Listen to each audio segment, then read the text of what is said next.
안녕하세요. 저는 아들, 딸, 남매 열심히 키우며 살아온 50대 중반의 평범한 가장입니다. 결혼한 지 어느덧 30년이 다 되어 가는데 그 세월 동안 제 아내만큼 알뜰하게 살림을 꾸려온 사람도 드물 거라고 자부합니다.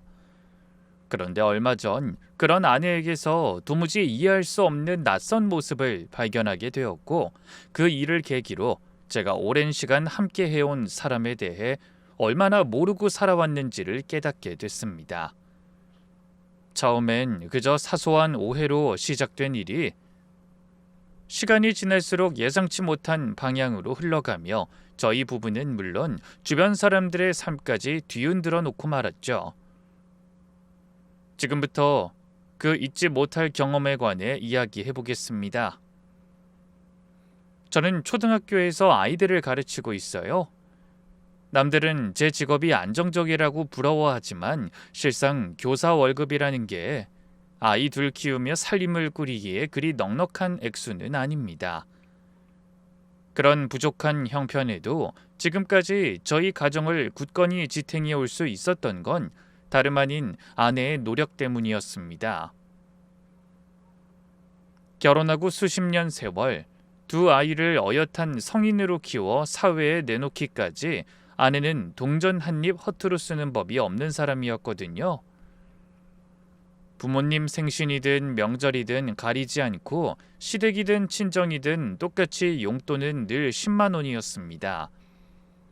그래서 처음엔 조금 더 넉넉하게 드리고 싶은 마음에 아내에게 넌지시 말을 꺼낸 적도 있었죠. 여보, 이번엔 우리 양가에 딱 10만 원씩만 더 넣어드리는 거 어때? 물가도 많이 올랐는데. 그랬더니 아내는 말도 안 된다는 듯 펄쩍 뛰며 대답했어요. 안 돼. 맘 같아서 5만 원 드리고 싶은 거 그래도 신경 써서 더 넣은 거란 말이야. 우리 형편 뻔히 아시는데 이 정도면 충분하다고 생각하실 거야. 용돈 많이 드리는 것보다 자주 찾아뵙는 게 더 큰 효도지. 실제로 아내는 돈보다는 반찬을 해서 들고 간다든지 자주 찾아뵙고 안마를 해드린다든지 그런 식으로 효도도 돈 안 들게 했습니다.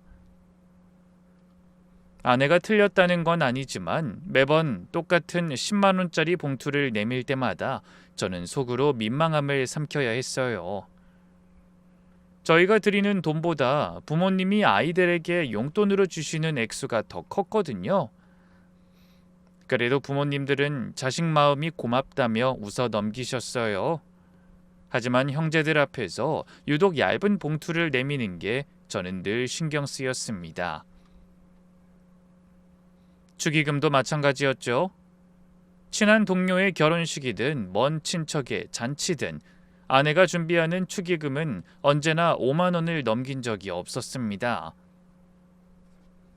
한 번은 대학 시절 절친했던 동창이 결혼한다기에 10만 원은 해야 하지 않겠냐고 물은 적이 있어요.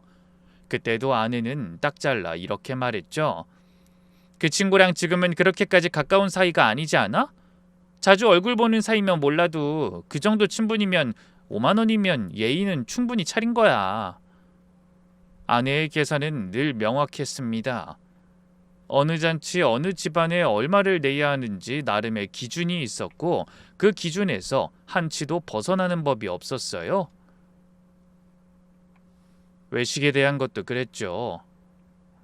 뭐 외식이라고 해봐야 1년에 한두 번 아주 특별한 날이 아니면 좀처럼 나가지 않았고 나간다 해도 기껏해야 동료 칼국수집이 전부였습니다. 그럴 때마다 아이들은 볼멘 소리를 하곤 했어요. 한 번은 딸이 진심으로 서운한 듯 따지듯이 말한 적도 있습니다.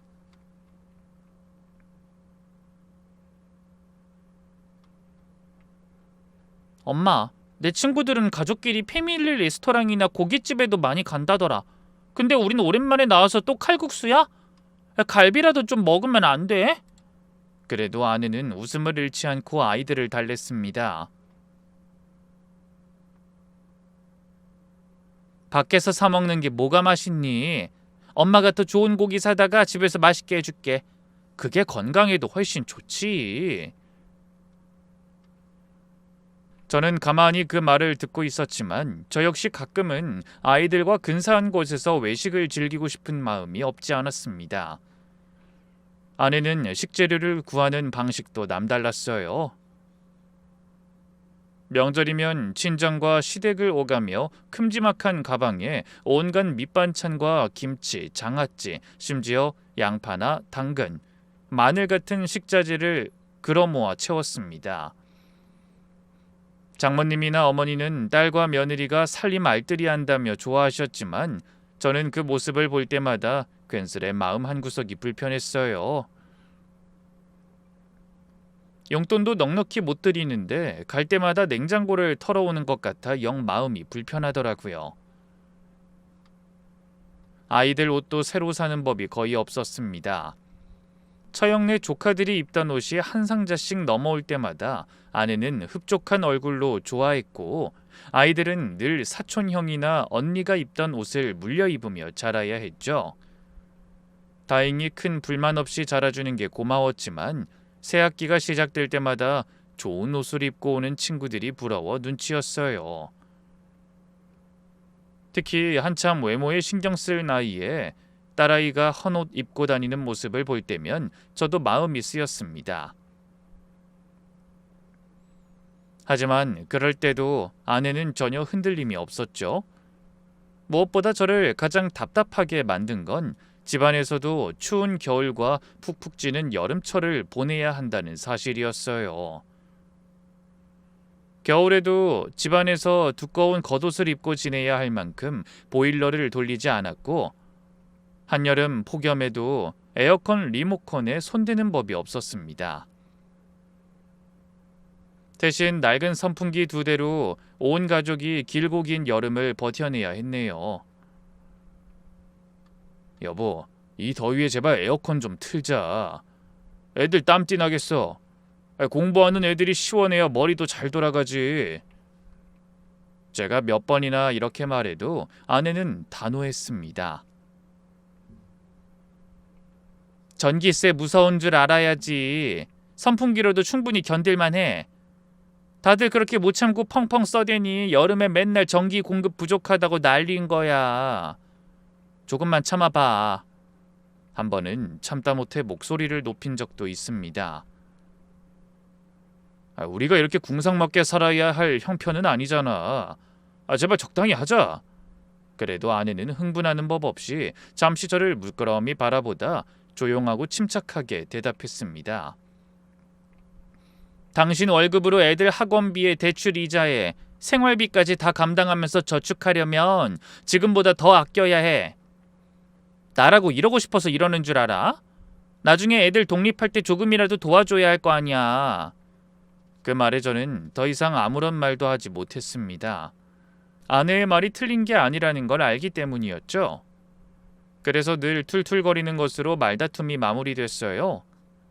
이 사람아, 그래도 좀 적당히 하고 살자는 거지. 아휴, 알느니 죽지. 당신 붙잡고 말해봐야 무슨 소용이 있겠냐. 그러면서 한숨 쉬었습니다.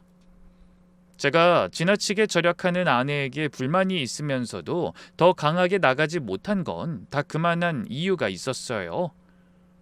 아내의 절약 중 가장 지독한 부분이 바로 자신한테 쓰는 돈이라는 걸 알기 때문이었습니다. 아내는 자기 옷 한 벌 신발 한 켤레 사는데도 몇 번이고 고민하다 결국 사지 않고 돌아서는 일이 허다했어요. 휴대폰도 가장 저렴한 요금제를 고수하고 통신사에서 새 기종으로 바꾸라는 연락이 와도 단번에 거절하며 화면에 금이 가고 배터리가 반나절도 못 버티는 낡은 기종을 10년 넘게 붙들고 살았죠. 미용실도 몇 년에 한 번, 그것도 동네에서 가장 저렴한 곳만 찾아다녔고 염색은 무조건 집에서 스스로 했습니다. 화장품 역시 다 쓴 통을 뒤집고 튜브를 잘라가며 마지막 한 방울까지 짜내는 사람이었죠. 한 번은 이런 일도 있었어요. 학부모 모임이 끝난 뒤 다른 선생님들과 이야기를 나누다가 제 아내의 소문 아닌 소문을 듣게 된 적이 있습니다. 같은 아파트 단지에 사는 학부모 한 분이 웃으며 이런 말을 건넸다는 걸 전해 들었죠. 선생님 사모님 동네에서 알뜰하기로 소문나셨나 봐요. 마트 마감 세일 시간을 다 꿰고 어떻게 하면 최저가로 싸게 사는지 다른 이웃들이 다 물어본다던데요. 상대가 칭찬으로 한 말이라는 걸 알기에 애써 웃어 넘기려 했지만 씁쓸한 마음을 감추긴 어려웠습니다. 말은 저렇게 하면서 내가 얼마나 못났으면 마누라가 그렇게 억척을 떠냐고 생각하는 거 아니야? 그런 자격지심이 들어 저 자신이 초라해졌기 때문이죠. 동료 교사가 새로 산 차를 자랑하거나 가족끼리 여행 다녀온 사진을 보여줄 때도 괜히 마음 한구석이 움츠러들었습니다. 그러다 하루는 동료 선생님이 무심코 던진 말이 또 제 가슴을 뒤흔들었어요. 형편이 어려운 가정에 아이들 이야기를 나누던 중이었는데 그 동료가 이런 말을 하더라고요. 어려운 가정이야 그렇다 치고 우리 반 어떤 애는 부모가 버리는 넉넉한데도 애한테 용돈 한 번을 안 주는 것 같아. 애가 다른 애들 간식 사 먹을 때 끼지 못하고 겉돌면서 은근히 기가 죽어지내는 것 같거든. 그 말을 듣는 순간 전 문득 저희 아이들이 떠올라 가슴이 뭉클했어요. 용돈 한 번 넉넉하게 못 받아도 기죽지 않고 자라주는 게 기특하고 고맙더라고요. 생각해보면 그건 구두쇠 같은 아내가 안 쓰고 아껴가며 정작 필요한 곳에는 아낌없이 쓸 줄 아는 사람이었기 때문인 것 같기도 했습니다. 애들 이 썩는다고 군것질할 돈은 안 줘도 학용품이며 참고서만큼은 절대 아끼지 않고 배우고 싶다는 게 있다고 하면 살림은 쪼들려도 어떻게든 학원에 보내주는 사람이 바로 아내였거든요. 그런 아내를 보며 전 불평도 하고 답답하기도 했지만 한편으론 늘 고마운 마음을 품고 살아왔습니다. 박봉인 제 월급만으로 그만큼 아이들을 키우고 살림을 꾸려온 건 순전히 아내의 억척스러운 절약 덕분이라는 걸 모르지 않았기 때문이죠. 동료 교사 중에는 맞벌이하면서도 형편이 빠듯하다는 이들이 많았는데 저희 집은 외벌이임에도 아이들 교육에는 별다른 어려움을 느끼지 않고 지내왔거든요. 그래서 가끔 반항하긴 했지만 저도 대부분 아내의 의견을 존중하고 이해하려 애쓰며 오랜 세월을 함께 걸어왔네요.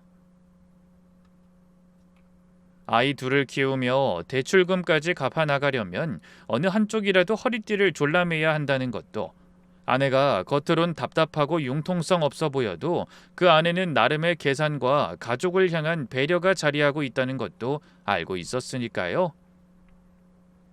아내의 지나친 절약이 가끔은 갑갑하고 서운하게 느껴졌지만 그 덕분에 저희 가족이 별탈 없이 잘 지낼 수 있었다는 건 결코 부인할 수 없는 사실이라고 생각했습니다. 주변 지인들이나 동료 교사들은 저에게 그렇게 사는 게 답답하지 않냐고 아내를 좀 말려보라고 농담 삼아 말한 적도 있어요. 하지만 저는 웃으며 이렇게 대답했죠. 우리 마누라가 그런 사람이라 내가 그래도 이만큼 살게 된 거야. 공무원 박봉에 남들하는 거 다 하고 살겠다는 여자 만났으면 우린 아직도 대출 이자에 허덕이고 있을걸? 비록 약간의 불만이 있긴 했지만 진심으로 그런 마음을 가지고 있었고, 그래서 저는 30년 세월을 아내를 온전히 믿고 의지하며 살아올 수 있었어요. 그런데 사건은 전혀 예상치 못한 사소한 일에서부터 시작됐습니다. 그날은 여느 때와 다르지 않은 평범한 토요일 오후였어요. 아내가 오랜만에 동창 모임에 다녀오겠다며 외출 준비를 하는데 처음 보는 낯선 가방을 어깨에 척 걸치고 나오더라고요. 언뜻 봐도 꽤나 고급스러워 보이고 저도 익히 알고 있는 유명한 명품 로고가 큼지막하게 박힌 가방이었습니다. 저는 순간 눈이 휘둥그레졌지만 이내 피식 웃어버렸어요. 평소에 옷 한 벌 사는 것도 몇 번씩 고민하다 못 사고 돌아서던 아내가 진짜 명품을 들고 다닐 리가 없다고 생각했거든요. 어디서 그럴싸한 짝퉁 하나 산 모양이구나. 그래도 큰맘 먹었네. 맨날 장바구니만 들고 다니던 사람이. 속으로 그렇게 생각하며 아내에게 잘 다녀오라고 인사하려고 몸을 돌렸어요. 그런데 그때 들고 있던 물컵에서 물이 찰랑거리며 흘러나와 하필이면 아내가 메고 있던 가방에 튀고 말았습니다. 저는 별일 아니라 생각하며 대수롭지 않게 넘기려고 하는데 아내가 갑자기 기겁하며 소리를 질렀어요. 어머, 당신 미쳤어? 이게 얼마짜린 줄이나 아는 거야? 그 반응에 전 깜짝 놀랐습니다. 평소 같으면 그냥 닦으면 된다고 아무렇지 않게 넘어갈 사람이 그렇게 펄쩍 뛰며 예민하게 구는 모습은 처음 보는 것 같았어요. 아내는 놀라서 멍하니 서 있는 저를 놔두고 황급히 휴지를 뽑아 가방을 닦아내고 이리저리 살펴보며 안절부절 못했습니다.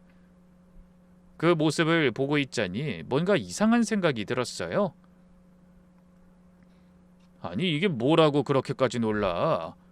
설마 진짜 명품인 거야? 대체 어디서 난 건데 그 가방? 제 물음에 아내가 순간 멈칫하더니 시선을 살짝 피하며 대답했습니다. 어디서 나긴, 아는 동생이 안 쓴다고 줬어. 아내의 대답에 저는 코웃음을 치며 말했어요. 그럼 당연히 짝퉁일 텐데 뭘 그렇게 오두방정이냐? 그러자 아내가 괜히 발끈하며 목소리를 높였습니다. 가짜인지 진짜인지 당신이 어떻게 알아? 당연한 거 아니야? 아무리 안 쓰는 물건이라지만 진짜 명품이면 적어도 몇백만 원은 할 텐데 누가 그런 걸 공짜로 줘? 가족도 아니고. 그냥 아는 동생이 그런 비싼 걸 공짜로 줄 리가 있어? 이 사람 안 그런 줄 알았는데 은근히 도둑심 보네. 그러면서 웃고 넘어갔습니다. 그런데 그날 이후로 이상하게 그 가방이 자꾸만 눈에 거슬렸어요. 아내가 외출할 때마다 다른 가방은 거들떠보지도 않고 오로지 그 가방만 챙겨 마치 무슨 보물 다루듯 가슴에 품다시피 가지고 다녔거든요. 저 사람이 왜 저렇게 안 하던 짓을 해? 가방은 튼튼하기만 하면 된다던 사람이 이상하네. 저는 애써 대수롭지 않게 넘기려 했지만 머릿속에서 자꾸만 의문이 떠올랐어요. 그래서 며칠 뒤 저녁 밥상머리에서 넌지시 그 가방 이야기를 다시 꺼내봤습니다. 참, 저번에 그 가방 준 동생이라는 사람 나도 아는 사람이야? 당신하고 친하게 지내는 것 같은데 언제 한번 인사라도 시켜주지. 하지만 아내는 멈칫하며 젓가락질을 멈추더니 이내 시선을 밥그릇으로 돌리며 대답했습니다. 당신은 모르는 사람이야. 예전에 회사 다닐 때 알던 동생인데 요즘은 자주 못 만나. 그래? 자주 만나지도 못하는데 가방을 줬다는 거야? 내가 회사 여직원들한테 슬쩍 물어보니까 명품을 똑같이 따라 만든 가방은 가짜라도 가격이 꽤 나간다고 하던데. 몰라, 그냥 주고 싶었겠지. 공짜로 주면 고마운 건지 뭘 그렇게 꼬치꼬치 따져? 아내의 말투에는 묘하게 날이 서 있었습니다. 평소에는 밥상머리에서 저와 이런저런 얘기를 곧잘 나누던 아내가 그 가방 얘기만 나오면 유독 말을 아끼며 서둘러 대화를 끊으려 한다는 느낌을 받았어요. 그래서 일부러 더 이상 캐묻지는 않았지만 마음 한구석에 자리 잡은 의문은 좀처럼 사그라들지 않았습니다. 한데 그 무렵 학교에서도 뜻밖의 이야기를 듣게 됐어요. 교무실에서 커피를 마시던 중 저희 아파트 근처에 사는 동료 한 명이 지나가는 말로 이런 이야기를 꺼내더라고요. 선생님, 요즘 집에 무슨 좋은 일 있으세요? 지난주에 백화점 앞에서 사모님을 봤는데 되게 기분 좋아 보이시더라고요. 예전보다 표정이 훨씬 밝아지신 것 같아요. 전 웃으며 대충 얼버무리고 넘어갔지만 속으론 적잖이 놀랐습니다. 아내가 백화점 근처에 있었다는 것도 흔한 일이 아니었고 그 앞에서 유난히 밝게 웃었다는 것도 마음에 걸렸죠. 아내는 대형마트 가격도 비싸다고 늘 멀리 재래시장까지 장을 보러 다니던 사람이었거든요. 그런데 하물며 마트도 아닌 백화점 앞에서 아내를 봤다니 그것 자체로 심상치 않은 일이라는 생각이 들더라고요. 돌이켜보니 확실히 그맘때 아내가 예전보다 콧노래를 흥얼거리는 일이 부쩍 잦아졌고 화장대 앞에 앉아 신경 써서 화장을 하는 시간도 늘어난 것 같았습니다. 제 눈에는 아내의 사소한 변화 하나하나가 예사롭게 보이지 않았어요. 그날 저녁 저는 한 번 더 넌지시 아내에게 물어봤습니다. 당신 요즘 뭐 좋은 일 있어? 아까도 밥하면서 계속 콧노래 부르던데. 하지만 아내는 별일 아니라는 듯 무덤덤하게 대답했습니다. 좋은 일은 무슨, 그냥 우리 부부 건강하고 애들도 다 남들 부러워하는 회사 들어가 자기 앞가림 시작했다고 생각하니까 마음이 편안해져서 그러지. 이 정도 살 수 있게 된 것도 얼마나 큰 복인데 내가 인상 쓸 일이 뭐가 있어. 그렇게 두루뭉술을 넘어가려는 말투였지만 전 그 말이 어쩐지 너무 준비된 대답처럼 느껴져서 마음이 편치 않았습니다. 한데 며칠 뒤 아내가 저녁 먹은 걸 치우고 샤워하러 들어갔을 때 소파 옆에 놓인 가방이 눈에 들어왔어요. 아내가 애지중지하는 가방이었죠. 저는 별 생각 없이 손을 뻗어 그 가방을 이리저리 살펴봤습니다. 근데 이거 진짜 잘 만들었네. 김 선생이 외국 갔다가 사왔다는 진짜랑 뭐 하나 다를 게 없는 것 같구먼. 내가 워낙 명품을 잘 몰라서 그런가? 그런 생각을 하며 가방을 이리저리 살펴보는데 안쪽에 달린 작은 지퍼가 눈에 들어왔습니다. 저는 무심코 그 지퍼를 열었다가 얇은 종이 한 장이 접혀 있는 걸 발견했어요. 그래서 별 생각 없이 종이를 펼쳐본 순간 그대로 얼어붙고 말았습니다. 가방 안에 든 작은 종이의 정체는 바로 백화점 명품관에서 발급된 영수증이었고 발급 날짜가 불과 2주일 전이었어요. 결제 금액 칸에는 제 한 달 월급의 반이 넘는 금액이 선명하게 찍혀 있었죠. 이게 뭐야? 아는 동생이 줬다더니 얼마 전에 백화점에서 직접 산 물건이잖아. 그럼 저 가방이 진짜라는 거야? 그래서 물 좀 튀긴 걸로 그렇게 난리를 친 거구나. 그럼 이 가방을 저 사람이 샀다는 거네? 저는 순간적으로 머릿속이 하얘졌습니다. 아내가 저에게 거짓말을 했다는 사실보다 대체 무슨 돈으로 왜 거짓말까지 하면서 그런 비싼 가방을 샀는지가 더 궁금하고 의아하더라고요. 영수증에는 결제 매장의 이름과 물건을 산 시간까지 상세히 찍혀 있었는데 결제 방식이 카드가 아니라 현금이라는 것도 눈에 띄었습니다. 아니, 이 비싼 가방을 현금으로 산 거야? 이 사람 혹시 내가 모르는 비상금이라도 가지고 있었던 건가? 야, 아무리 돈이 있어도 그렇지 평소에 시장에서 10,000원짜리 가방 하나도 안 사던 사람이 도대체 이게 무슨 일이지? 결혼하고 30년 가까운 세월 그렇게 짠내나게 버텨오던 사람이 갑자기 100만 원이 훌쩍 넘는 물건을 그것도 남몰래 현금으로 사들였다는 사실이 도무지 믿기지 않더군요. 그때 욕실 문 열리는 기척이 들리자 저는 반사적으로 그 영수증을 접어 제 바지 주머니에 밀어넣었습니다. 그리고 아무 일 없었다는 듯 가방을 원래 자리에 조심스레 내려놓고 소파에 앉아 텔레비전 리모컨을 집어들었죠. 그러면서 씻고 나온 아내가 건네는 말에 건성으로 대답하며 속으론 다른 생각을 하고 있었습니다. 아무리 생각해도 산지 2주밖에 안 된 가방을 안 쓴다고 공짜로 줬을 린 없어. 아는 동생이 줬다는 건 거짓말이 확실해. 그날 밤 저는 아내가 잠든 걸 확인하고도 한참을 뒤척였어요. 그 오랜 세월 살 맞대고 살아오면서 단 한 번도 의심해 본 적 없는 아내였기에 황당한 마음이 더 컸습니다. 아내는 항상 정직하고 똑부러진 사람이라는 생각에 조금의 의심도 없었는데 그 작은 종이 한 장이 제 마음속에 걷잡을 수 없는 의심과 수많은 물음표를 던져놓고 있었습니다. 옆에서 곤히 잠든 아내의 얼굴을 물끄러미 바라보니 오만 가지 생각이 머릿속을 스쳐가더군요. 딸아이 학원비를 벌겠다고 부업하던 모습, 시장에서 떨이하는 과일을 한가득 쓸어 담고 좋아하던 모습, 그런 잊지 못할 순간들이 두서없이 머릿속을 스쳐 지나갔습니다. 날이 밝을 때까지 저는 잠 못 들며 온갖 경우의 수를 하나하나 떠올려 봤어요. 물론 아내가 현금 주고 직접 가방을 샀을 수도 있다는 생각도 해보지 않은 건 아닙니다. 그리고 만약 그게 사실이라면 조금도 화낼 생각이 없었어요. 그동안 아내가 해온 희생을 생각하면 그런 가방 12개라도 사줄 수 있다고 생각했죠. 하지만 전 결코 아내가 그럴 수 있는 사람이 아니라는 걸 알고 있었어요. 그러니 무언가 제가 모르는 비밀이 숨겨져 있다는 생각을 떨쳐버릴 수가 없었던 겁니다. 게다가 그맘때 부쩍 밝아진 얼굴과 잦아진 외출도 마음에 걸렸어요. 그래서 저는 섣불리 아내를 다그치기보다 저 스스로 조용히 진실을 확인해보는 쪽을 선택했습니다.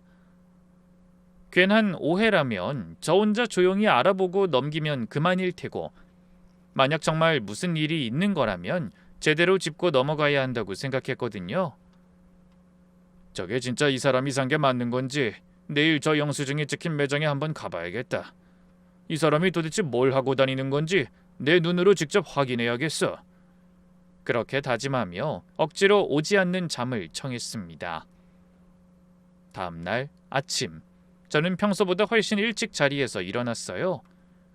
밤새 한숨도 못 잔 탓에 머리는 지끈거렸지만 정신만은 이상하리만치 또렷했습니다.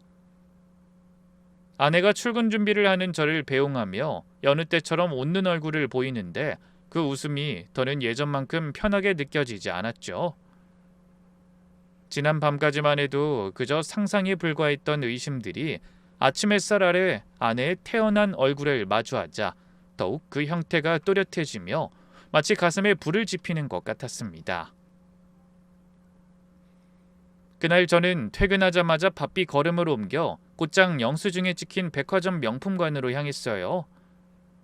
지하철에 앉아있는 내내 차라리 아내가 비상금을 털어 큰맘 먹고 자신을 위해 가방을 샀기를 빌고 또 빌었죠. 그렇다면 저도 잘했다며 통 크게 칭찬해줄 생각이었습니다. 하지만 아무리 생각해도 그런 그림은 그려지지 않았어요. 뭔가 제가 모르는 비밀이 숨겨져 있을 것 같아 심장이 미친 듯이 뛰었습니다. 잠시 후 명품관 매장 앞에 섰지만 발이 쉽게 떨어지지 않았어요. 그런 곳에 직접 들어가 본 적도 없고 직원들이 다가와 말을 걸면 무슨 얘기부터 꺼내야 할지도 막막하더라고요. 그래서 심호흡을 크게 하고 마음을 다잡은 뒤 가까스로 조용한 매장 안으로 발을 들였습니다. 제가 들어서는 걸 보자 단정하게 차려입은 직원이 다가와 인사를 건네더군요. 어서 오세요, 고객님. 찾으시는 제품 있으신가요? 저는 떨리는 마음을 진정시키며 미리 준비해둔 말을 조심스레 꺼냈습니다. 다름이 아니라 실은 제 아내가 얼마 전에 여기서 가방을 하나 구매했는데요. 그날 앞에 카드를 잃어버려서요. 혹시 이 매장에 떨어뜨린 게 아닌가 싶은데 그날 그 시간대 CCTV 화면을 좀 볼 수 있을까 해서 왔습니다. 그러면서 영수증에 찍힌 날짜와 시간을 보여주자 직원은 난감한 표정을 지으며 매니저를 불러왔습니다. 매니저가 잠시 고민하는 것 같아 저는 물러서지 않고 목에 힘을 주며 사정했어요. 분실물 때문에 그런 거니까 잠깐 확인만 할 수 있게 해주세요. 그 시간에 제 아내가 매장에 들어오고 나가는 장면만 확인하면 됩니다. 부탁드릴게요. 한참을 실랑이 벌인 끝에 매니저가 마지못해 저를 뒤편 사무실로 안내해줬습니다. 전 고마움을 표시하고 화면 앞에 앉아 그날 그 시간대 녹화 영상을 뚫어져라 쳐다봤어요. 그러면서 매장으로 들어오는 손님들이 하나둘 화면을 스쳐 지나갈 때마다 혹시 아내가 아닐까 싶어 눈에 힘을 주고 살펴봤죠. 하지만 아내로 보이는 사람은 좀처럼 나타나지 않았습니다. 그래서 초조하게 입술을 깨물고 있을 때 영수증에 찍힌 바로 그 시간에 매장으로 들어와 아내가 가지고 있는 것과 똑같은 디자인의 가방을 골라 계산대로 가져가는 사람이 보였어요. 그런데 그 사람은 여자가 아닌 중년 남자였습니다. 처음엔 잘못 봤나 싶어 눈을 비비고 다시 들여다봤지만 분명 화면 속에는 여자가 아닌 남자가 서 있었어요. 문제는 바로 그때부터 시작됐습니다. 그 남자의 얼굴이 점점 또렷하게 눈에 들어오는 순간 저는 그대로 숨이 턱 막히는 기분을 느껴야 했거든요. 그 남자가 다름 아닌 저와 같은 아파트, 같은 동에 사는 이웃 남자였기 때문입니다. 아침에 출근하며 오다 가다 인사를 나누고 가끔 부부 동반으로 마트에 갔다가 우연히 마주치기도 한 사이였어요. 순간 저는 알 수 없는 불안감으로 등골이 서늘해지는 기분을 느꼈습니다. 저 사람이 왜 그 시간에 하필 우리 마누라가 들고 다니는 거랑 똑같은 가방을 산 거지? 이게 대체 무슨 상황인 거야? 그때 매니저가 또렷하고 자신감 넘치는 목소리로 제 불안을 확신으로 바꾸는 소리를 내뱉었어요. 죄송하지만 손님, 보시다시피 그날 이 영수증에 찍힌 품목의 가방을 사가신 손님은 저 남자분 딱 한 분이세요. 뭔가 착오가 있으신 것 같네요. 그 말이 떨어지기가 무섭게 제 머릿속은 새하얘졌습니다. 그 뒤로 어떻게 인사를 하고 나왔는지도 모르게 저는 넋이 나간 사람처럼 그 명품 매장을 빠져나왔어요. 그리고 백화점 앞 벤치에 한참을 앉아 있었지만 도무지 미친 듯이 뛰는 가슴은 진정이 되지 않았습니다. 지나가는 사람들의 웃음소리가 마치 저를 비웃는 것만 같고 길가에 들리는 음악 소리가 저를 조롱하는 것 같다는 착각이 들 정도로 정신이 없었죠. 설마 이 여자가 아까 그 남자가 사준 가방을 그렇게 애지중지 들고 다니는 건가? 도대체 왜? 한두 푼 하는 것도 아니고 그런 비싼 명품을 왜 받은 거지? 그때 머릿속으로는 부정하고 싶지만 뚜렷한 답이 하나 떠올랐어요. 두 사람이 그런 고가의 선물을 주고받을 만큼 친밀한 관계라는 생각과 아내가 저를 속이고 남부끄러운 짓을 저질렀을 거라는 짐작이 자리를 잡기 시작한 겁니다. 생각이 거기까지 미치자 두려움으로 요동치던 가슴에서 불길이 치솟는 기분이었어요. 그 오랜 세월 묵묵히 제 곁을 지켜온 아내와 허물없이 지내던 이웃이 제가 모르는 사이에 몰래 만나고 있었을지 모른다는 생각만으로도 견디기가 힘들었습니다. 결혼하고 지금까지 크고 작은 다툼은 있었어도 아내를 온전히 믿지 못한 적은 단 한 번도 없었는데 그 순간만큼은 그 믿음의 뿌리 자체가 사정없이 흔들리는 기분이었어요. 하지만 저는 애써 마음을 다잡으려 노력했습니다. 아니야, 아직 확실한 건 아무것도 없어. 단지 그 남자가 똑같은 가방을 사갔다고 그게 두 사람이 불륜이란 완벽한 증거가 될 순 없어. 섣불리 단정짓지 말고 생각을 좀 해보자, 생각을. 그렇게 몇 번이고 되뇌었지만 한 번 자리 잡은 의심은 좀처럼 사라지지 않았어요. 그날 이후로 저는 하루하루 아내를 마주하는 게 지옥 같았습니다. 밥을 먹다가도 불쑥 그 남자의 얼굴이 떠올랐고 아내가 휴대폰을 들여다볼 때마다 저도 모르게 곁눈질로 화면을 살피려고 애를 썼어요. 퇴근하고 집에 돌아와도 마음 편히 쉬지 못하고 아내의 동선과 표정 하나하나를 신경을 곤두세운 채 지켜봤습니다. 그렇다고 막무가내로 아내를 몰아세우며 길길이 날뛸 수는 없었어요. 그러다 제가 비밀을 알게 된 걸 견디지 못한 아내가 집을 나가기라도 하면 이 나이에 무슨 망신이겠어요. 아니, 솔직히 말하자면 아내가 절 버리고 미련 없이 이혼하겠다고 나설까 봐 그게 두려웠습니다. 평소에 짠순이 같다고 투덜거리긴 했어도 아내가 없는 제 삶은 상상도 할 수 없었거든요. 그만큼 제가 아내를 의지하고 있다는 걸 그제야 깨닫게 된 거예요. 그리고 그런 만큼 배신감도 컸죠. 맘 같아서는 당장 그 남자를 피해 이사라도 가고 싶었지만 그런다고 해결되는 건 아무것도 없다는 걸 저도 잘 알고 있었습니다. 그래서 이러지도 저러지도 못하고 멍하니 며칠이 지나자 아내가 심각한 표정으로 물어왔어요. 당신 요즘 왜 그렇게 넋이 나가 있어? 학교에 무슨 일 있어? 저는 냅다 아내를 향해 소리치고 싶은 마음을 꾹 누르며 담담하게 대답했습니다. 아니야, 그냥 요즘 학기 말이라 좀 정신이 없어서 그래. 거짓말을 하면서도 마음 한구석이 무겁게 가라앉았어요. 아내를 의심하고 괴로워하면서도 속 시원하게 따지지 못하고 마음만 졸이는 저 자신이 초라하더라고요. 그 며칠 사이 저는 찌질한 짓은 다 했습니다. 퇴근 시간을 조금 앞당겨 아내가 외출하는 모습을 몰래 살펴보기도 하고 장을 보러 나갈 때 뒤를 밟아본 적도 있어요. 혹시 오가다 만나는 이웃 중에 그 남자가 있는 건 아닌지 신경을 곤두세우고 지켜보기도 했죠. 그런 제 모습이 저 자신도 낯설고 한심했지만 도저히 멈출 수가 없었어요. 그러다 한 번은 주말 오후에 아내가 잠깐 나갔다 온다며 집을 나선 적이 있습니다. 평소 같으면 대수롭지 않게 넘겼을 테지만 그때는 그럴 수가 없었어요. 그래서 저는 아무렇지도 않은 척 다녀오라고 인사를 한 뒤 서둘러 옷을 챙겨 입고 조심스럽게 아내의 뒤를 따라갔습니다.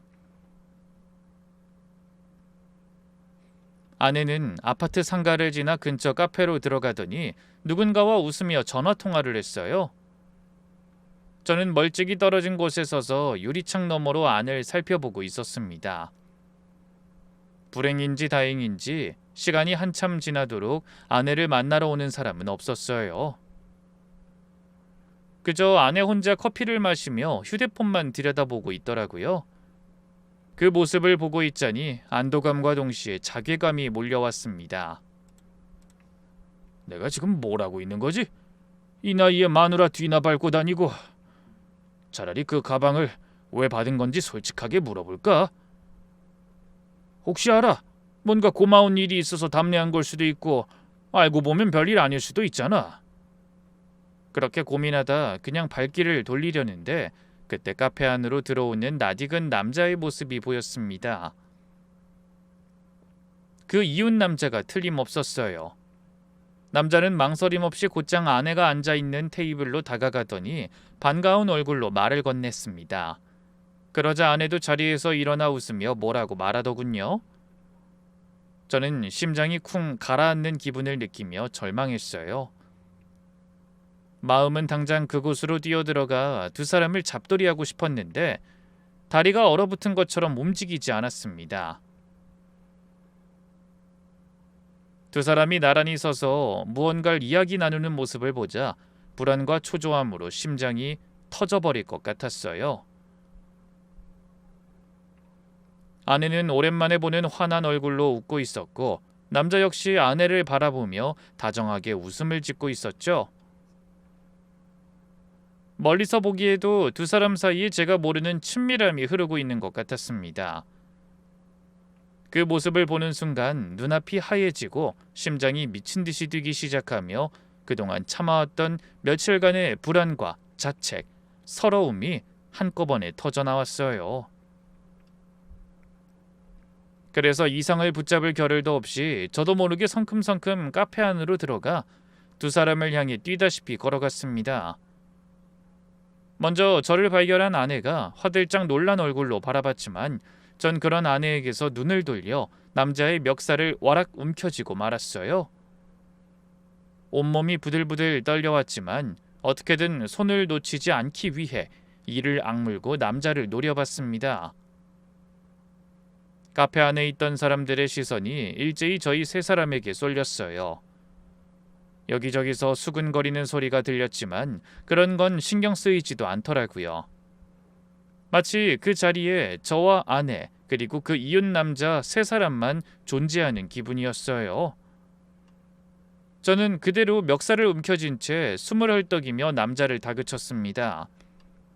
당신 그 가방 왜 산 거야? 그 가방 사서 우리 마누라한테 준 거 맞지? 대체 그걸 왜 준 거야? 무슨 이유로? 그런 제 말에 남자가 황당하다는 얼굴로 손을 내저으며 입을 열었어요. 아니 왜 이러세요? 갑자기 가방은 무슨 가방이요?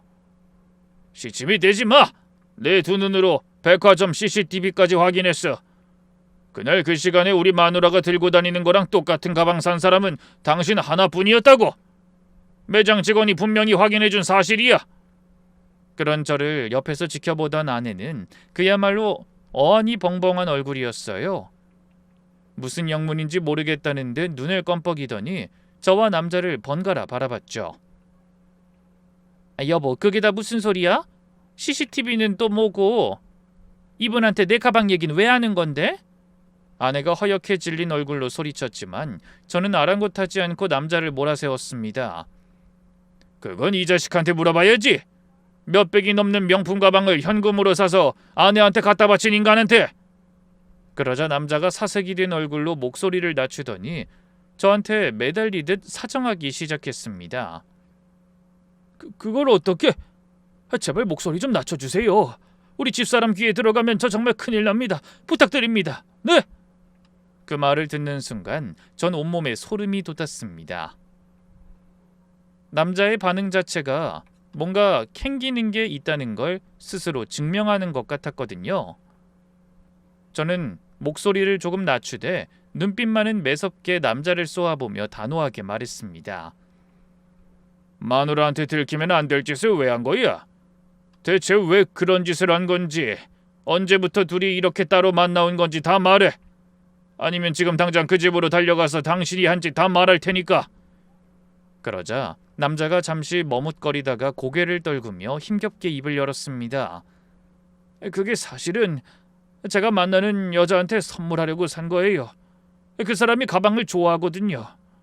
순간 뻔뻔한 그 낯짝을 주먹으로 한 대 갈겨버리고 싶었습니다. 그래서 팔을 뒤로 뻗었다 다시 앞으로 휘두르려는 순간 갑자기 아내가 제 팔을 붙잡고 매달리며 소리쳤어요. 당신 왜 이래? 이분이 여자를 만나든 가방을 사주든 당신이 무슨 상관인데? 사람 함부로 때리면 안 되는 거 몰라? 우리랑 상관없는 일에 왜 이렇게 나서는 거야? 그 말에 저는 코웃음을 치며 고개를 돌려 아내를 바라봤어요. 제가 아무것도 모른다고 생각하는 아내가 그런 상황에서도 오리발을 내밀려 한다고 생각했거든요. 당신 연기가 아주 수준급이네. 난 30년 가까이 사는 동안 당신이 그런 재능이 있는 줄은 몰랐어. 나랑 상관이 없어. 우리 일이 아니라고. 이 남자가 만나는 여자가 바로 당신이잖아. 당신이야말로 언제까지 발뺌할 생각인데? 그런 제 말을 들은 아내와 남자가 동시에 화들짝 놀라더군요. 그러더니 아내가 갑자기 이를 갈며 외쳤습니다. 뭐야? 당신 지금 무슨 소리 하는 거야? 내가 지금 이분이랑 바람이라도 피웠다는 거야? 그럼 아니야? 한데 제 말을 들은 남자가 갑자기 손사래를 치며 소리쳤어요. 아니에요. 절대 그런 거 아니에요. 무슨 그런 말도 안 되는 소리를. 맹세코 저는 사모님하고 아무 사이도 아닙니다. 제가 만나는 여자는 다른 사람이에요. 하지만 저는 여전히 남자의 멱살을 움켜쥔 채 고개를 돌려 아내를 향해 물었습니다. 그럼 설명해봐. 이 남자가 몰래 만나는 여자 주려고 산 가방을 왜 당신이 들고 다니는 건데? 왜 산지 얼마 되지도 않은 가방을 아는 동생이 줬다고 거짓말했어? 내가 아무것도 모르고 계속 속을 줄 알았어? 그 순간 아내가 갑자기 미간을 찡그리더니 제 팔을 붙잡으며 말했어요. 그러니까 지금 이 난리가 그 가방 때문이라는 거야? 알았어. 내가 다 설명할 테니까 제발 이 손 좀 놓고 말해. 사람들이 다 쳐다보잖아. 방귀 낀 놈이 성낸다더니 아내는 외간 남자를 만나는 현장을 들키고도 흔들리지 않고 저를 똑바로 바라보며 단호하게 말했습니다. 저는 순간적으로 움찔했어요. 아내가 정말 당당한 건지 그냥 잠깐 발뺌하고 위기를 모면하려고 하는 건지 판단이 서지 않더라고요. 그때 남자가 다시 간절한 목소리로 말했어요. 뭔가 오해가 있으신 것 같은데 전 그냥 커피를 사러 왔다가 사모님이 계셔서 인사를 나눴던 것뿐입니다. 그리고 백화점에서 산 가방은 다른 여자한테 준 거예요. 제발 저 좀 놔주세요. 동네에 소문나면 저 정말 큰일 납니다. 남자의 간절한 말에 저는 결국 손을 놓고 자리에 앉았습니다. 그래도 저희를 향한 사람들의 시선은 여전했죠. 그런 분위기를 느낀 아내가 제 손을 잡아 끌며 말했어요. 동네 창피하니까 나가서 말하자. 빨리 나와. 그런데 그때 카페로 들어서던 한 여자가 저희 아내를 바라보며 다가와 이렇게 물었습니다. 저기 혹시... 여자가 말을 걸자마자 아내가 반사적으로 고개를 끄덕이더군요. 그러더니 집에서 가지고 나왔던 쇼핑백을 내밀었고 상대방이 돈을 건네더니 이렇게 말했어요. 늦어서 죄송해요. 갑자기 애가 배가 아프다고 해서. 오래 기다리셨어요? 여자의 말에 아내가 애써 아무렇지 않은 척 표정을 관리하며 대답했죠. 아니에요. 마침 커피 한잔하고 있던 참이라 신경 쓰지 마세요. 혹시 궁금한 거 있으면 연락하시고요. 작동은 이상 없이 잘 될 거예요. 그런 알 수 없는 대화를 나누더니 여자가 꾸벅 인사를 하고 밖으로 나갔습니다. 저는 순간 멍해져서 아내를 향해 물었어요. 뭐야? 저 사람은 또 누군데? 당신 혹시 저 사람 만나러 온 거야? 그러자 아내가 한숨을 쉬며 답했습니다. 그래, 중고거래하러 나온 건데 물건 사러 온 사람이 늦는다고 해서 카페에 들어와 있다가 우연히 이웃 사람을 만나서 인사 나눈 것뿐이야. 근데 당신이 갑자기 들이닥친 거고. 대체 이게 무슨 일이야? 생각지도 못한 아내의 말에 저는 입을 떡 벌린 채 아무 말도 하지 못했어요. 그러다 간신히 정신을 차리고 더듬거리며 입을 열었습니다. 중고거래? 그럼 당신이 뭘 팔러 나왔다는 거야? 그래, 요즘 쓸 일 없길래 녹즙기 팔러 나왔어. 요즘 나 중고거래 한단 말이야. 그 순간 저는 머리가 고장난 사람처럼 뭘 해야 할지 생각나지가 않았습니다. 그래서 아내의 얼굴만 바라보며 아무 말도 못하고 있을 때 잠시 잊고 있던 이웃 남자가 헛기침을 하더니 주위를 두리번거리며 속삭이듯 물었어요. 저기 이제 오해가 풀린 건가요? 그럼 제 얘기 좀 해도 되겠죠? 뭔가 오해가 있으셨던 것 같은데 제가 산 가방은 마누라 몰래 만나는 여자한테 주려고 산 거예요. 근데 그걸 왜 사모님이 가지고 계시다는 건지 제가 도저히 이해가 안 되는데.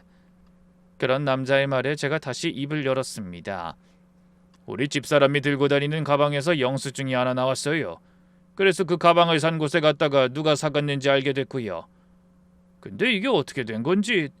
그때 아내가 한숨을 쉬며 끼어들었어요. 내가 다 말할게. 사실 그거 내가 중고거래로 산 거야. 아내의 말에 이번엔 저와 이웃 남자가 동시에 놀랐습니다.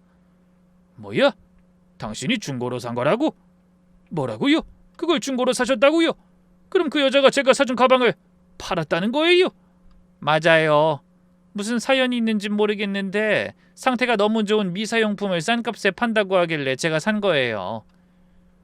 아내의 말에 이웃 남자는 어이가 없다는 듯 낯빛이 변했고 아내는 제 눈치를 슬쩍 보더니 고개를 돌려버렸습니다.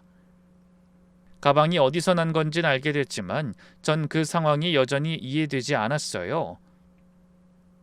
그때 남자가 급하게 가봐야 할 곳이 있다며 서둘러 카페를 나가버렸고 저와 아내는 어색하게 서로 마주보고 있다가 누가 먼저랄 것도 없이 급하게 밖으로 나왔습니다. 그리고 말없이 집으로 돌아와 둘이 거실에 마주 앉았어요. 저는 일부러 아내를 다그치지 않고 조용히 기다렸습니다. 그러자 한참 조용하던 아내가 깊은 한숨과 함께 그동안 있었던 일을 하나씩 털어놓기 시작하더군요. 몇 달 전에 고등학교 동창 모임에 나갔었어. 근데 내가 화장실에 있는지 모르고 애들이 들어오더니 내 얘기를 하더라. 나이 들어서 몇 년째 그 낡은 가방 하나 들고 다니는 거 보면 남편이 참 무식한 것 같고 자식들도 부모한테 관심 없는 것 같다고.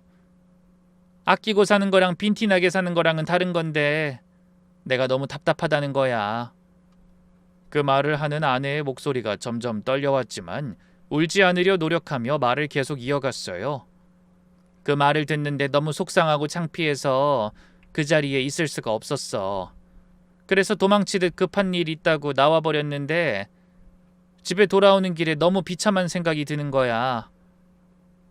괜한 내 고집이랑 궁상맞은 성격 때문에 엄한 당신이랑 애들까지 싸잡아 욕먹이는 것 같고 자기들이 뭘 한다고 마음대로 떠드는 건지 억울하기도 하고. 그래서 그날 결심했어. 아끼는 것도 좋지만 내 식구들 욕먹이지 않도록 어느 정도 갖추고는 살아야겠다고. 그 말을 듣는 순간 저는 가슴 한쪽이 저릿해지는 걸 느꼈습니다. 친구들이 그런 얘기를 나누는 걸 듣고 아내가 얼마나 속상했을지 생각하니 눈물이 왈칵 솟을 것 같았어요. 그래서 당신도 명품 가방 하나 들고 싶어서 중고 거래를 했다는 거야? 친구들한테서 도망쳐서 홧김에 바로 백화점에 가봤는데 너무 비싸서 도저히 못 사겠더라. 근데 그맘때 누가 중고 거래하는 곳에 사용하지도 않은 명품 가방을 반도 안 되는 가격으로 올린 거야. 그래서 그걸 내가 바로 샀어. 이 사람아, 그런 게 갖고 싶었으면 그냥 나한테 말하고 백화점 가서 사지 그랬어. 막말로 우리가 그런 가방 하나 못 살 형편은 아니잖아. 그리고 샀으면 나한테 사실대로 말하지 왜 누가 줬다고 거짓말을 했어? 제가 답답한 마음에 목소리를 높이자 아내는 고개를 저으며 말을 이었습니다. 그걸 어떻게 말해? 내가 그동안 돈 아끼라고 얼마나 식구들한테 잔소리했는데. 아무리 중고라도 홧김에 100만 원 가까운 돈을 쓴 거잖아. 도저히 입이 안 떨어져서 아는 동생이 줬다고 거짓말한 거야. 근데 그렇게 산 거라도 그 가방을 들 땐 기분이 너무 좋더라. 예전엔 친구들이 백화점에서 만나자고 하면 내가 너무 초라해 보여서 다른 곳에서 만나자고 하고 그랬는데 그 가방 들고 나가면 나도 모르게 어깨가 쫙 펴지고 내가 좀 부자가 된 것 같고 그랬어. 아닌 줄 알았는데 나도 어쩔 수 없는 속물이었나 봐. 아내는 말끝을 흐리더니 결국 눈물을 뚝뚝 흘렸습니다. 그 모습을 보고 있자니 지난 며칠 동안 아내를 의심하며 뒤를 캐고 다녔던 저 자신이 한없이 부끄럽더라고요. 저는 그동안 아내가 짠순이로 사는 게 당연한 줄로 알았고 아내는 옷 욕심도 가방 욕심도 없는 사람인 줄 알았습니다. 그런데 아내도 좋은 가방을 들고 싶고 친구들 앞에서 자랑도 하고 싶은 그저 평범한 여자였다는 걸 그제야 깨닫게 됐어요. 다만 그 모든 욕심을 내려놓고 가족을 위해 아끼고 아끼며 살았던 거죠. 아내는 여자의 삶보다 아내와 엄마로 사는 삶을 선택한 겁니다. 전 그런 사람을 의심하고 원망하며 속으로 욕까지 했더랬죠. 고개 숙여 우는 아내를 보니 억장이 무너지는 기분이더군요. 못난 남편 만나 고생만 하던 아내가 큰맘 먹고 중고 가방 하나 산 걸로 제가 소설을 쓰고 앉아 있었던 거예요. 저는 한숨을 쉬다가 아내의 손을 잡고 조심스럽게 말했습니다. 미안해. 난 그런 것도 모르고 당신을 오해했어. 아니야. 내가 그동안 얼마나 악바리처럼 굴었는데 말도 없이 그런 큰 돈을 쓰다니 미쳤었나 봐. 그런 말이 오가다 문득 궁금한 점이 떠올랐습니다. 근데 그 가방 판 여자 말이야. 그 여자가 가방 산 남자랑 바람 피운 여자인 건가?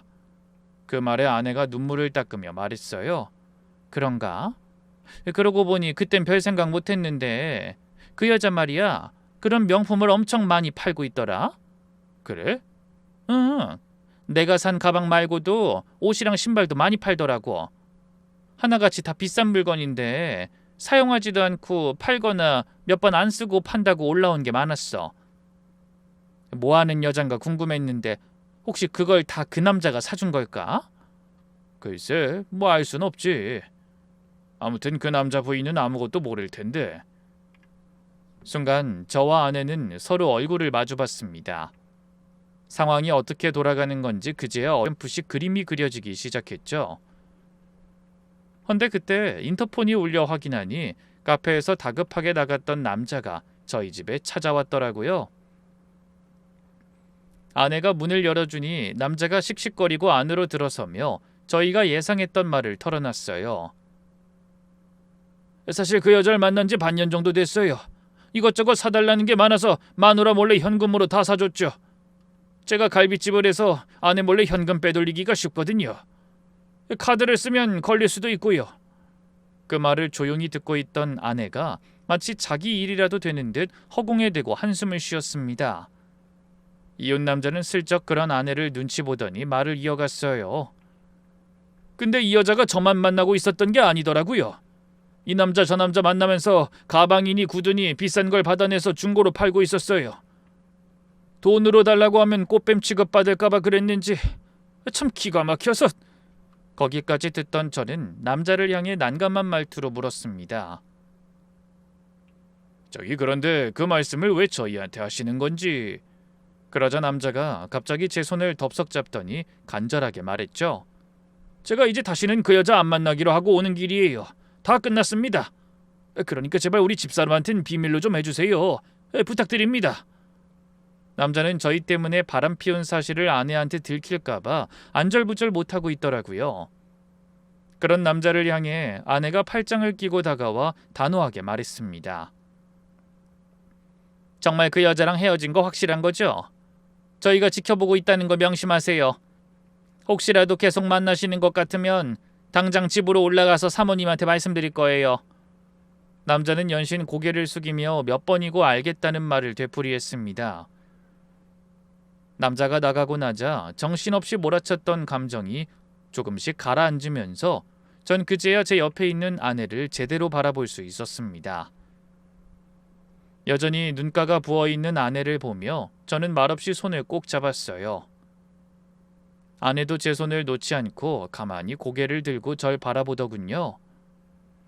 그날 이후로 저와 아내는 예전보다 더 살가운 사이가 됐습니다. 서로에게 숨기는 것 없이 마음을 터놓고 지내기로 다짐하며 오해가 생기는 일을 만들지 않기로 했죠. 그런데 문제는 그 이웃 남자였습니다. 분명 다시는 내연녀를 안 만나겠다고 저희 앞에서 그렇게 다짐을 했는데 2달쯤 지났을 무렵 아내가 심각한 얼굴로 절 붙잡고 말했어요. 여보, 그 사람 우리한테 그렇게 철석같이 약속해놓고 또 여자를 만나는 것 같아. 동네에 소문이 쫙 퍼졌는데 갈비집에서 계속 돈을 빼돌려서 여자들한테 갖다 준 걸 다 들켰다는 거야. 그래서 그 남자 부인이 갈비집에서도 집에서도 나가라고 했다더라. 뭐? 그게 정말이야? 응. 알고 보니까 집도 처가에서 부인 이름으로 사준 거고 갈비집도 처가에서 차려준 거라 그 남자는 부인 없으면 빈털털이었다는 거 있지? 마누라 고마운 줄도 모르고 바람 피우고 살다 꼴 좋게 된 거지. 그런 남자를 믿어준다고 한 게 잘못이었어. 뒤늦게라도 부인이 알게 된 게 차라리 다행인 것 같아. 그날 저녁 아내가 중고거래로 산 문제의 그 가방을 물끄러미 바라보다 말했어요. 여보, 나 이 가방 팔아야겠어. 그런 구린 마음으로 주고받은 물건을 내가 쓴다는 게 찝찝해. 이런 사연을 몰랐으면 몰라도 자꾸 그 남자 얼굴이 떠올라서 기분이 나쁘네. 그래, 잘 생각했어. 나도 같은 생각이야. 저는 아내의 마음이 100번 이해됐죠. 결국 며칠 뒤 아내는 그 가방을 중고로 되팔고 환하게 웃으며 말했습니다. 아우, 이제 속이 다 시원하네. 역시 그런 비싼 가방은 내 몫이 아니었어. 마음만 불편하고 싸구려라도 편하게 들고 다니는 게 좋지. 그렇게 말하며 웃는 아내를 보는데 마음 한구석이 계속 편치 않더라고요. 그래서 아내의 생일을 앞두고 아들과 딸을 앉혀놓고 아내를 위한 선물에 관해 의논했습니다. 얼마 후 드디어 아내의 생일이 되어 큰맘 먹고 외식을 한 뒤 아내를 끌고 백화점 명품관으로 찾아갔어요. 아내는 처음엔 기겁하며 사양했지만 저와 아이들이 등을 떠밀자 결국 못 이기는 척 매장 안으로 들어섰습니다. 여보, 나 이제 정말 이런 거 필요 없어. 써보니 별것도 아니더라. 아니, 무슨 소리야. 이건 애들이랑 내가 당신을 위해서 마음 모아서 사주려는 거야. 일단 명품 하나로 당신이 그동안 고생한 게 다 보상되는 건 아니겠지만 우리 마음을 조금이라도 표현하고 싶어서 그러니까 기분 좋게 받아줘. 결국 아내는 조심스럽게 새 가방을 골라 품에 안았습니다. 그리고 눈시울을 붉히며 말했죠. 정말 고마워. 이건 나한테 단순한 가방이 아니라 우리 가족의 사랑이라고 생각하고 아껴가면서 잘 쓸게. 그렇게 가방 하나에 얽힌 소동이 일단락되었습니다. 비록 그 시간 동안 마음고생하긴 했지만 평생 절약하며 살아준 아내의 고마움을 다시 한번 깨닫게 된 결코 헛되지 않은 시간이었다는 생각이 드네요. 그날 이후로 저는 결심했어요. 그동안 아내가 가족을 위해 희생하며 살아왔으니 이제는 제가 그런 아내의 마음을 들여다보기 위해 노력하며 살아가겠다고 말이죠. 부디 여러분도 오늘 하루 평생을 곁에서 함께해준 배우자의 속마음을 살펴보기 위해 노력하는 하루 보내시길 바라며 저는 이만 인사드리겠습니다. 모두 건강하고 복된 하루 보내세요. 감사합니다.